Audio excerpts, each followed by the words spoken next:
नमस्कार दोस्तों। यदि हम बात कर रहे थे राजस्थान के अफवाह तंत्र पर, और अफवाह तंत्र की बात करें तो अफवाह तंत्र में हम आंतरिक अफवाह पंथ है जो स्टार्ट करने वाले थे।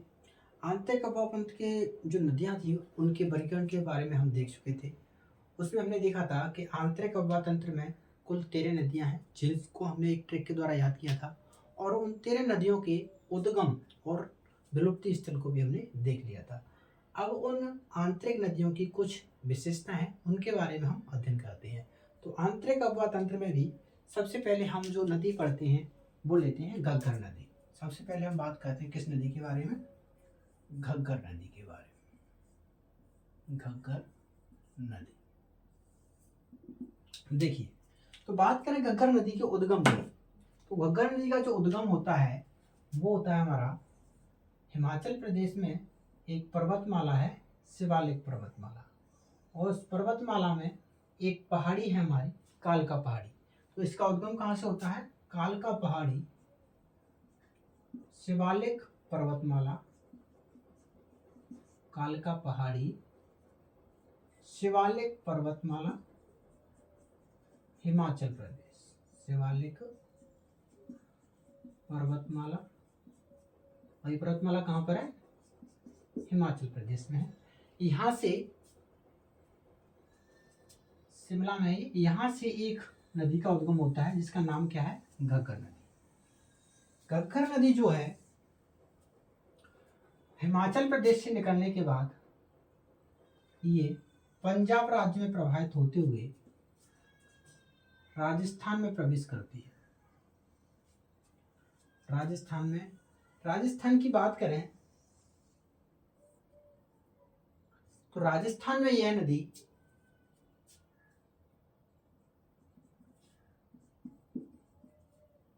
हनुमानगढ़ जिले के टिब्बी नामक गांव से प्रवेश करती है। कहां से? टिब्बी नामक गांव से प्रवेश करती है, जहां पर यह नदी एक झील का निर्माण करती है। और उस झील का नाम क्या है? तलवाड़ा झील।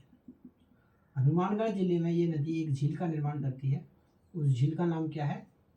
तलवाड़ा झील। और राजस्थान में प्रवेश कहाँ से करती है? हनुमानगढ़ जिले की टिब्बी नामक गांव से। और राजस्थान में यह केवल दो जिलों में प्रवाहित होती है। एक तो हमारा हनुमानगढ़, हिंदी में लिख देता हूं, हनुमानगढ़, और एक श्री गंगानगर। तो राजस्थान में यह नदी केवल 2 ही जिलों में प्रवाहित होती है, हनुमानगढ़ और गंगानगर। बात करें राजस्थान की अंदर और विशेषताओं की, तो हनुमानगढ़ जिले के अंदर ही 2 सभ्यताएं हैं। हनुमानगढ़ जिले में 2 सभ्यताएं हैं जिनका जो विकास है वो इस नदी के किनारे पर ही हुआ है। कौन कौन सी? एक तो हमारी कालीबंगा सभ्यता। कौन सी सभ्यता? कालीबंगा सभ्यता। और एक है हमारी पीलीबंगा सभ्यता। कालीबंगा सभ्यता और पीलीबंगा सभ्यता का जो विकास है इसी नदी, घग्गर नदी के किनारे हुआ है। और हनुमानगढ़ जिले में ही इस नदी के किनारे एक दुर्ग स्थित है। कौन सा दुर्ग? भटनेर दुर्ग स्थित है। यहाँ बना देता हूँ, भटनेर दुर्ग जो है वो इसी नदी के किनारे बना हुआ है। कौन सा दुर्ग? भटनेर दुर्ग। हनुमानगढ़ जिले की बात करें तो यहाँ पर एक विशेषता और आती है। हनुमानगढ़ जिले में ही जो हनुमानगढ़ जंक्शन है, हनुमानगढ़ शहर का जो रेलवे जंक्शन है वह इस नदी के पेटे से नीचे बसा है, नीचे स्थित है। इस नदी के पेटे से नीचे स्थित है। कौन? हनुमानगढ़ जंक्शन। हनुमानगढ़ जंक्शन जो है वो घग्गर नदी के पेटे से नीचे है। पेटे से नीचे समझते हो ना? मतलब जितनी समुद्र तल से औसत ऊंचाई देखें तो नदी जो है वो अधिक औसत ऊंचाई पर स्थित है, जबकि जो हनुमानगढ़ जंक्शन है वो समुद्र तल से थोड़ी कम ऊंचाई पर स्थित है, ठीक है ना। तो जो पेटा देखा जाता है किसी भी नदी का वो समुद्र तल से औसत ऊंचाई के आधार पर देखा जाता है। बात करें श्री गंगानगर जिले में स्थित विशेषताओं की, तो श्री गंगानगर जिले के दो शहर है हमारे, एक तो है अनूपगढ़ और एक है सूरतगढ़। अनूपगढ़ और सूरतगढ़, श्री गंगानगर जिले के दो शहर अनूपगढ़ और सूरतगढ़ घग्गर नदी के किनारे पर ही स्थित हैं। माना जाता है कि जब शिवालिक पर्वतमाला में सामान्य वर्षा हो, जब शिवालिक पर्वतमाला में सामान्य वर्षा हो तो यह नदी जो है वो हनुमानगढ़ जिले की तलवाड़ा झील तक ही अपना जल ले जा पाती है और वहां तक ये विलुप्त हो जाती है। किस झील में? तलवाड़ा झील में। लेकिन जब सामान्य से अधिक वर्षा हो, सामान्य से अधिक वर्षा हो तो यह नदी तलवाड़ा झील से थोड़ी आगे निकल जाती है और ये कहाँ तक पहुंच जाती है? अनूपगढ़ और सूरतगढ़ श्री गंगानगर तक अपना जल ले जाती है, जो सामान्य से अधिक वर्षा हो। लेकिन जब बरसात बहुत ज्यादा हो जाए, जब शिवालिक पर्वतमाला में बरसात जो है वो थोड़ी ज्यादा हो जाए, तो बरसात अधिक होगी तो क्या होगा? इस नदी में पानी ज्यादा आ जाएगा और जब पानी ज्यादा आ जाएगा तो यह नदी जो है वो राजस्थान से बाहर निकल जाती है और पाकिस्तान में प्रवेश कर जाती है। कहाँ पर? पाकिस्तान में प्रवेश कर जाती है और पाकिस्तान में ही एक राज्य है वहां पर जाती है। कौन सा प्रांत बोलते हैं? वो है हमारा पंजाब प्रांत। किस प्रांत में जाती है? पंजाब प्रांत में जाती है। और पंजाब प्रांत का एक जिला है बहावलपुर। कौन सा जिला? बहावलपुर। और बहावलपुर जिले के एक शहर तक पहुंच जाती है, उस शहर का नाम है फोर्ट अब्बास। उस शहर का नाम क्या है? फोर्ट अब्बास। तो इसके विलुप्ति स्थल 3 हैं। घग्गर नदी के विलुप्ति स्थल कितने हैं? 3 हैं। माना जाता है कि अगर सामान्य वर्षा हो तो हनुमानगढ़ जिले की तलवाड़ा झील तक की ये नदी पहुंच पाती है। सामान्य से अधिक वर्षा होती है तो ये कहाँ तक? अनूपगढ़ और सूरतगढ़ तक अपना जल ले जा पाती है। लेकिन जब वर्षा ज्यादा हो और इसमें बाढ़ जैसी संभावनाएं पैदा हो जाएं तो यह जो नदी है वो पाकिस्तान में पंजाब प्रांत के बहावलपुर जिले के फोर्ट अब्बास शहर तक अपना जल ले जाती है। पाकिस्तान की बात करें तो पाकिस्तान में घग्गर नदी को हकरा नाम से जाना जाता है। किस नाम से? हकरा। पाकिस्तान में घग्गर नदी को हकरा नाम से जाना जाता है। माना जाता है कि जो घग्गर नदी है वो प्राचीन सरस्वती नदी के पेटे में बहती है। प्राचीन समय कहते हैं कि जो घग्गर नदी का मार्ग है, इस मार्ग पर पहले सरस्वती नदी प्रवाहित होती थी, लेकिन वर्तमान समय में इस जगह पर घग्गर नदी प्रवाहित हो रही है। बात करें और इसकी विशेषताओं की तो श्री गंगानगर और हनुमानगढ़ अर्थात राजस्थान में इस नदी का जो अपवाह क्षेत्र है, घग्गर नदी का अपवाह क्षेत्र है, उस अपवाह क्षेत्र को नाली या पाट कहते हैं। क्या कहते हैं? नाली या पाट कहते हैं। और इस अपवाह क्षेत्र में एक मृदा पाई जाती है जिसे क्या बोलते हैं? कांठी कहा जाता है। जो मृदा पाई जाती है उसे क्या बोलते हैं? कांठी कहते हैं। इस कांठी मृदा में एक फसल की जाती है। कौन सी? बासमती चावल। बासमती चावल की फसल की जाती है, जो एशिया में सर्वोत्तम किस्म के चावल है। बासमती चावल की फसल की जाती है, जो संपूर्ण एशिया में सर्वोत्तम किस्म के चावल यहाँ पर उत्पन्न होते हैं। तो अन्य विशेषता है। और बात करें इसके अन्य नामों की तो इस नदी को सोतर नदी, लेटी हुई नदी, पाट नदी आदि नामों से भी हमारा जाता है। राजस्थान का शोक भी कहते हैं। क्यों कहते हैं राजस्थान का शोक? क्योंकि कभी कभी यह नदी जब अधिक बरसात हो जाती है तो इस नदी में बाढ़ आ जाती है। तो श्री गंगानगर और हनुमानगढ़ के जितने भी इस नदी के किनारे शहर स्थित हैं वो इस नदी में डूब जाते हैं और ये संपूर्ण जल अपना कहाँ पर ले जा पाती है? फिर पाकिस्तान में ले जाती है। इसलिए इस नदी को राजस्थान का शोक भी कहते हैं। ठीक है ना। इनके उद्गम स्थल, लंबाई, विशेषताएं आदि बातें भी देख लेते हैं। पहले आप इसका मैप बना लो और इसको एक बार लिख लो। इसके बाद में मैं इसको साफ कर देता हूँ और इसकी अन्य विशेषताएं बतला देता हूँ। ठीक है ना। चलिए तो बात कर लेते हैं हम इस नदी की विशेषताओं के बारे में।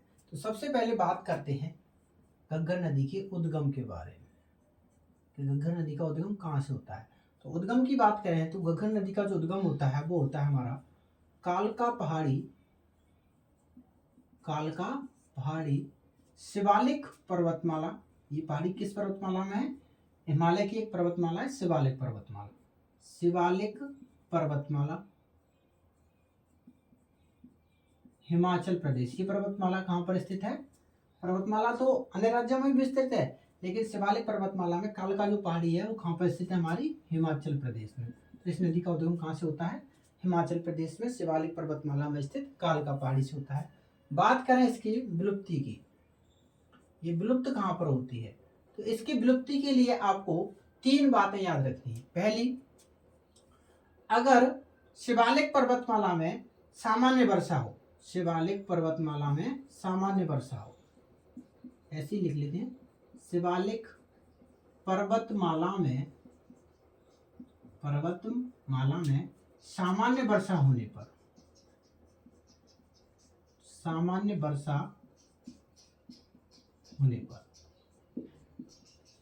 अगर शिवालिक पर्वतमाला में सामान्य वर्षा हुई है तो यह नदी अपना जल कहां पर ले जाती है? तलवाड़ा झील हनुमानगढ़ तक ले जा पाती है। कहां तक? तलवाड़ा झील हनुमानगढ़ में जाकर के अपना जल डाल देती है और वहां पर क्या हो जाती है? विलुप्त हो जाती है। लेकिन जब शिवालिक पर्वतमाला में सामान्य से अधिक वर्षा हो जाए, क्या हो जाए? शिवालिक पर्वतमाला में सामान्य से अधिक वर्षा हो जाए, शिवालिक पर्वतमाला में सामान्य से अधिक वर्षा होने पर, सामान्य से अधिक वर्षा होने पर, सामान्य से अधिक वर्षा हो जाए तो यह जो नदी है अपना जल कहाँ ले जा पाती है? श्री गंगानगर जिले के सूरतगढ़ और अनूपगढ़ शहर तक चली जाती है। श्री गंगानगर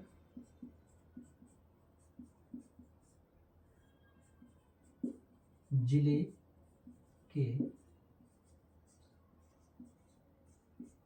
सूरतगढ़ और अनूपगढ़ शहर तक,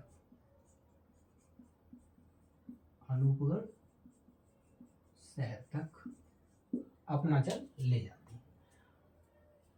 लेकिन कभी कभी जब शिवालिक पर्वतमाला में बरसात बहुत ज्यादा हो जाए, मतलब बरसात इतनी ज्यादा हो जाए कि इस नदी में इतना पानी आ जाए कि बाढ़ जैसे हालात हैं वो पैदा हो जाए, तो यह नदी अपना जल पाकिस्तान में पंजाब प्रांत के बहावलपुर जिले के फोर्ट अब्बास शहर तक चली जाती है। ठीक है ना? तो देखो, शिवालिक पर्वतमाला में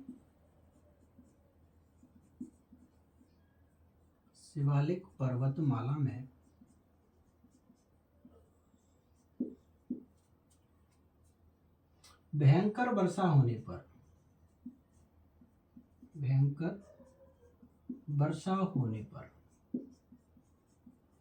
जब शिवालिक पर्वतमाला में भयंकर वर्षा हो जाएगी तो यह नदी अपना जल कहां तक ले जाती है? पाकिस्तान में पंजाब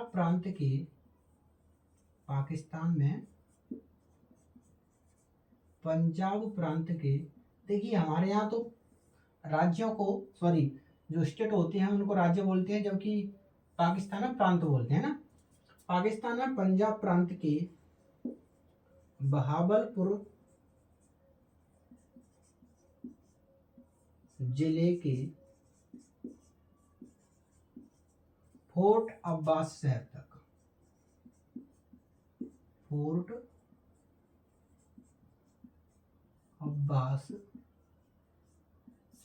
अपना जल ले जाते। ठीक है ना? तो इसकी विलुप्ति की आप में 3 बातें याद रखनी है। सामान्य वर्षा होने पर अपना जल तलवाड़ा झील हनुमानगढ़ तक ले जाती है। सामान्य से अधिक वर्षा होने पर अपना जल श्री गंगानगर जिले के सूरतगढ़ और अनूपगढ़ शहर तक ले जाती है। और शिवालिक पर्वतमाला में भयंकर वर्षा होने पर अपना जल कहाँ ले जाती है? पंजाब प्रांत के बहावलपुर जिले के फोर्ट अब्बास शहर तक ले जाती है। ठीक है ना? बात करें अन्य विशेषताओं की, अन्य विशेषताओं से पहले लिख लो अन्य नाम। इस नदी के अन्य नाम क्या है? अन्य नाम देखिए, इस नदी के काफी अन्य नाम हैं। इसे प्राचीन सरस्वती नदी भी कहते हैं, क्योंकि ये प्राचीन सरस्वती नदी के पेट में बहती है, इसलिए इसको प्राचीन सरस्वती नदी भी कहते हैं। इसे द्वेषदती नदी भी कहते हैं, द्वेषदती नदी भी कहते हैं। इसे सोतर नदी भी कहते हैं, सोतर नदी।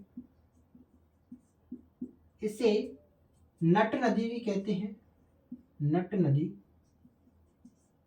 इसे नाली अथवा पाट भी कहा जाता है, नाली अथवा पाट। हालांकि ये दोनों बातें इसके अपवाद क्षेत्र को बोलते हैं। इस नदी को राजस्थान का शोक भी कहते हैं, राजस्थान का शोक भी कहते हैं, ठीक है ना। तो ये क्या है, इस नदी के अन्य नाम है। प्राचीन सरस्वती नदी, द्वेषदती नदी, सोतर नदी, नट नदी, नाली नदी, पाट नदी, राजस्थान का शोक। और भी अन्य नाम याद रखना चाहो तो अब लिख लो। लेटी हुई नदी भी बोलते हैं इसको, और मृत नदी भी बोलते हैं। क्या क्या दो नाम और रखना चाहो तो रख लो, मृत नदी और लेटी हुई नदी, लेटी हुई नदी, ठीक है ना, इत्यादि इसके ये अन्य नाम, ठीक है ना। अब बात करें अन्य विशेषताओं की, तो अन्य विशेषताओं में लिखो, यह राजस्थान की सबसे लंबी, यह राजस्थान की सबसे लंबी क्या है, हमारी आंतरिक अपवाह तंत्र की नदी है। और ये एकमात्र आंतरिक अपवाह तंत्र की नदी है जो अंतर्राष्ट्रीय नदी भी है। बाकी ऐसी कोई आंतरिक अपवाह तंत्र की नदी नहीं है जो राजस्थान की अंतर्राष्ट्रीय नदी हो, केवल यही नदी है। लंबाई की बात करें तो इस नदी की लंबाई लगभग 465 किलोमीटर मानी जाती है, लेकिन वास्तविक रूप में इसकी लंबाई निर्धारित नहीं है। क्यों निर्धारित नहीं है? क्योंकि इसकी लंबाई निर्भर किस पर कर रही है, वर्षा पर निर्भर कर रही है। क्यों? क्योंकि इसके विलुप्ति स्थल भी 3 है। तो अगर मान लीजिए तलवाड़ा झील तक आती है तो इसकी लंबाई कम हो जाएगी, अगर ये अनूपगढ़ और सिरोजगढ़ तक आती है तो इसकी लंबाई थोड़ी बढ़ जाएगी, और ये फोर्ट ऑफ बास तक चली जाए तब इसकी लंबाई कितनी हो जाएगी, 465 किलोमीटर मानी जाती है, ठीक है ना। तो इसकी लंबाई की बात करें तो 465। और दो विशेषता क्या है, यह आंतरिक अपवाह तंत्र की सबसे लंबी नदी है। तो लिख लीजिए, यह आंतरिक अपवाह तंत्र की, यह आंतरिक अपवाह तंत्र की राजस्थान की सबसे लंबी नदी है, राजस्थान की सबसे लंबी नदी है, लंबी नदी है। बात करो इसकी लंबाई, इसकी लंबाई लगभग, लंबाई हालांकि निर्धारित नहीं है लेकिन फिर भी इसकी लंबाई लगभग 465 किलोमीटर है, 465 किलोमीटर है। अगली विशेषता लिखो, यह राजस्थान की एकमात्र नदी है जो कैसी है, अंतर्राष्ट्रीय है। लिखिए, यह राजस्थान की एकमात्र आंतरिक अपवाह तंत्र की नदी है, एकमात्र आंतरिक अपवाह तंत्र की नदी है, आंतरिक अपवाह तंत्र की नदी है,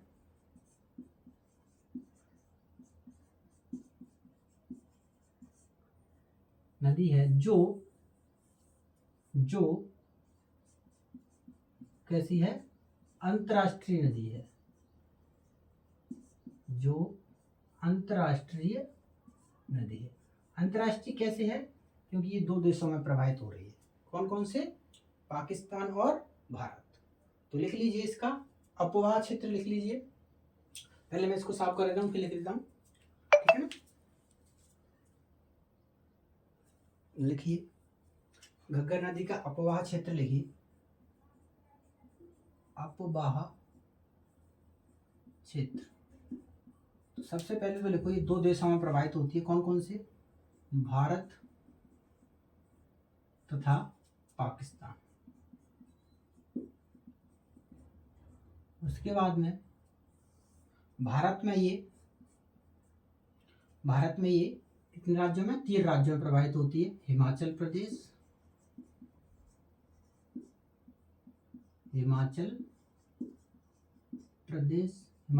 से किस में जाती है, पंजाब से फिर किस में आती है, राजस्थान।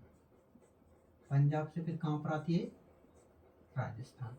और बात करें राजस्थान की, तो राजस्थान में ये नदी 2 जिलों में प्रवाहित होती है। कौन कौन से, एक तो हमारा हनुमानगढ़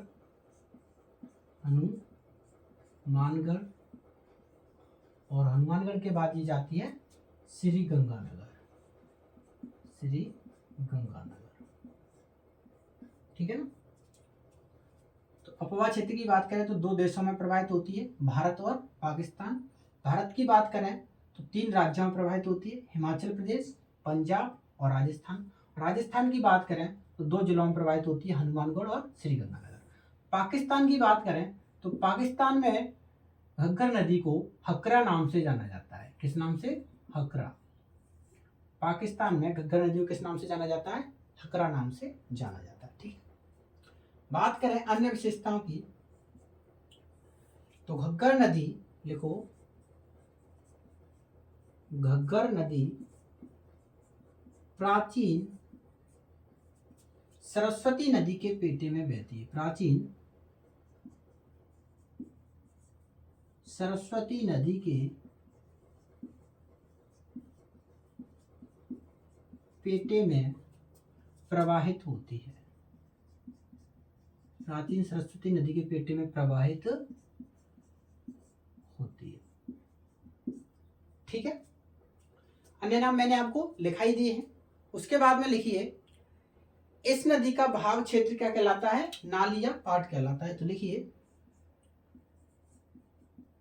इस नदी का अपवाह क्षेत्र लिख लो या बहाव क्षेत्र कह लो। इस नदी का अपवाह क्षेत्र, राजस्थान में बात कर रहे हैं हम केवल, है ना। अपवाह क्षेत्र क्वेश्चन में लिखना चाहो तो लिख लो, राजस्थान में।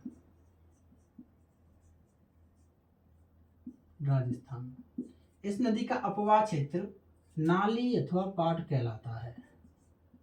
नाली अथवा पाट कहलाता है। नाली अथवा पाट कहलाता है। और घग्गर नदी के अपवाह क्षेत्र में एक विशेष प्रकार की क्या पाई जाती है, मृदा पाई जाती है, जिसे क्या बोलते हैं, काठी बोला जाता है। तो देखिए, घग्गर नदी के अपवाह क्षेत्र में, घग्गर नदी के अपवाह क्षेत्र में पाई जाने वाली मृदा को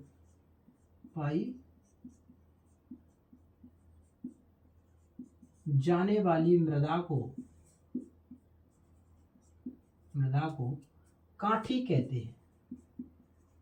मृदा को काठी कहते हैं। और इस मृदा में, इस जो काठी मृदा है, इस मृदा में चावल की खेती की जाती है। और चावल भी कौन से, बासमती चावल की खेती की जाती है, जो एशिया की सर्वोत्तम किस्म है। एशिया की सर्वोत्तम किस्म, बासमती चावल की सर्वोत्तम किस्म इस काठी मृदा में की जाती है। तो लिखिए, इस काठी मृदा में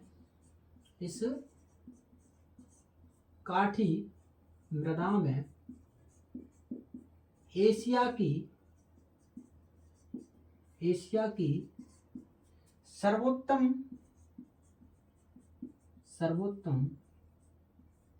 बासमती चावल की किस्म, बासमती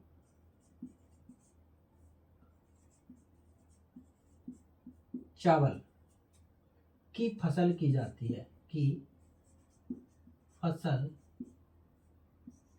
है।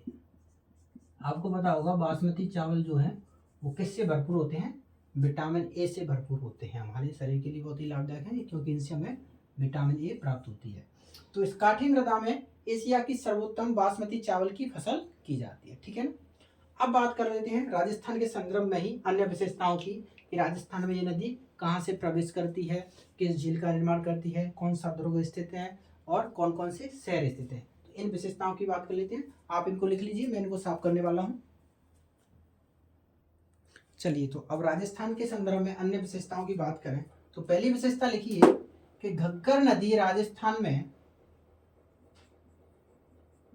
घग्गर नदी राजस्थान में, घग्गर नदी राजस्थान में हनुमानगढ़ जिले की, हनुमानगढ़ जिले की टिब्बी तहसील, टिब्बी तहसील है ना, टिब्बी तहसील के तलवाड़ा नामक गांव से प्रवेश करती है। टिब्बी तहसील के तलवाड़ा नामक गांव से प्रवेश करती है, तलवाड़ा नामक गांव से प्रवेश करती है, जहां पर यह तलवाड़ा नामक जहां पर यह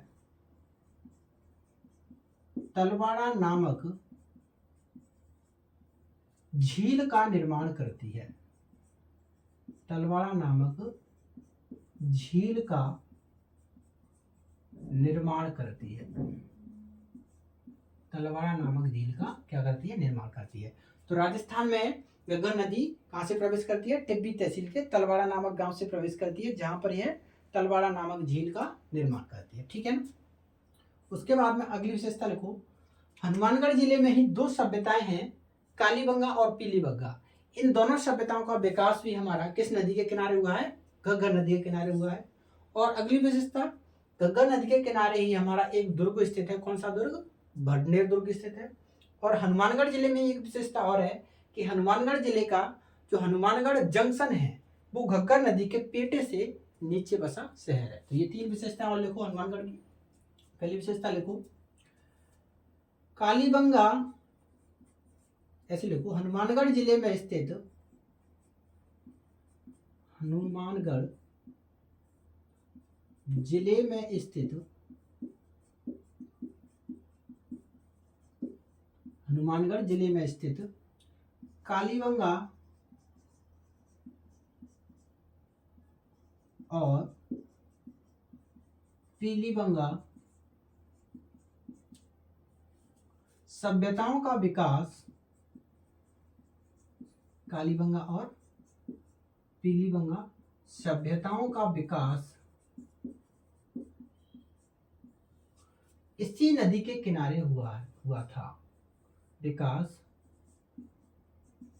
इसी नदी के किनारे हुआ था,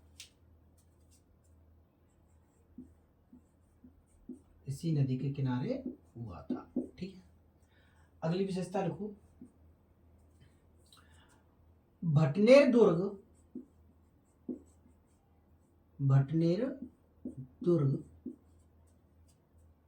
इसी नदी के किनारे स्थित है, इसी नदी के किनारे स्थित है। भटनेर दुर्ग का निर्माण किसने करवाया था, भूपत भाटी ने। यह राजस्थान का सबसे प्राचीन दुर्ग है जिसका निर्माण किसने करवाया, भाटियों ने करवाया, भूपत भाटी ने। और राजस्थान का एकमात्र दुर्ग जिस पर सर्वाधिक विदेशी आक्रमण हुए हैं वो कौन सा, हमारा भटनेर दुर्ग। तो आप मेरे को कमेंट में ये बता देना कि राजस्थान का वह दुर्ग कौन सा है जिस पर सर्वाधिक विदेशी आक्रमण हुए हैं। तो भटनेर दुर्ग इसी नदी के किनारे स्थित है। और हनुमानगढ़ जिले की एक विशेषता और लिख लो, हनुमानगढ़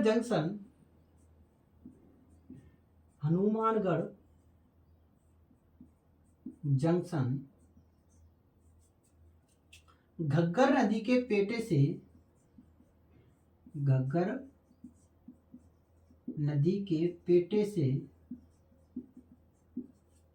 नीचे बसा शहर है, पेटे से नीचे बसा शहर है। ये मैंने आपको बता दिया पेटे का मतलब क्या है कि पेटे की जो ऊंचाई होती है वो हमेशा किससे नापी जाती है? समुद्र तल से। समुद्र तल से जो औसत ऊंचाई होती है उसको पेटे बोला जाता है। जैसे कि मान लीजिए किसी स्थान की औसत ऊंचाई जो समुद्र तल से है वो 100 फीट है ना।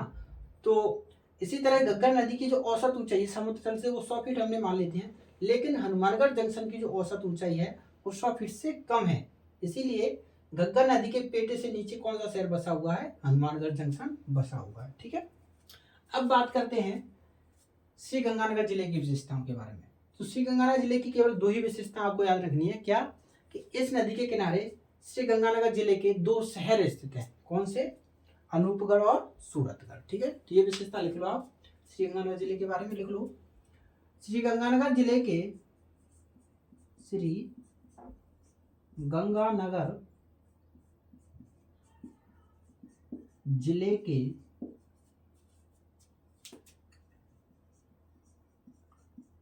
अनूपगढ़ और सूरतगढ़ शहर इसी नदी के किनारे बसे हुए हैं। इसी नदी के किनारे बसे हुए हैं। कभी कभी पूछ लेता है, शहर का नाम दे देगा और अब पूछ लेगा कि ये शहर किस नदी के किनारे है। इसी नदी किनारे बसे हुए हैं। ठीक है ना। ये किसकी विशेषता है? हमारी श्री गंगानगर जिले की विशेषता है। आपको मैंने वो बतला ही दिया है कि पाकिस्तान में घग्गर नदी को किस नाम से जाना जाता है? हकरा नाम से जाना जाता है। ठीक है ना। तो ये हमारी नदी थी, कौन सी नदी? घग्गर नदी। ये घग्गर नदी की कुछ विशेषताएं थी।